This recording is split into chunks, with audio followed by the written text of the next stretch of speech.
لو مستواك في الانجليش واقف في حته معينه وعاوز توديه لحته اعلى، فركز معايا عشان نوديه حته اعلى مع بعض. لو انت بتستخدم كلمه ريلاكس يعني استريح او يسترخي، حد بيقول لك انت بتعمل ايه، تقول له I am relaxing. استخدم دي. chill out. again chill out. لو عايز تبقى اجمد بقى chill out. بص chill out chill out. ستيب خلي التي كده.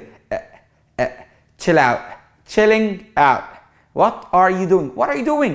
I am chilling out. بس ده كده المستوى التاني. طيب حد قال لك مثلا، او انت بتقول how are you? how are you? how are you? عايزين نعدي بقى نقول ايه؟ how's it going? again how is it going? how is معاها it. how is it الجي هنا شيل الجي في الاخر. how's it going? ايه الدنيا، عامل ايه الاخبار، بدل how are you. طيب قال لك انت بتقول مثلا، حد قال لك حاجه فانت تقول I understand. انت تقول كده، لا خليها I get it. طب اعلى بقى I get it. ايه ده قولها لا قولها مش هقول سوري. get it. yes I get it من غير ما تقول I get it. ولو انت عايز تقول له فهمتك got it يعني فهمك، got it يعني فهمتك.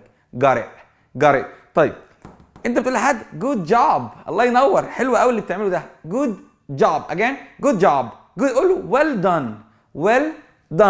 وقول له الله ينور، بس قولها له ما تقولهاش كده، خليها كده ويل دان احسنت يعني. طيب هنا انت عايز تقول لحد جود لك يعني ربنا معاك، ربنا يوفقك، خليها كده بريك لاج.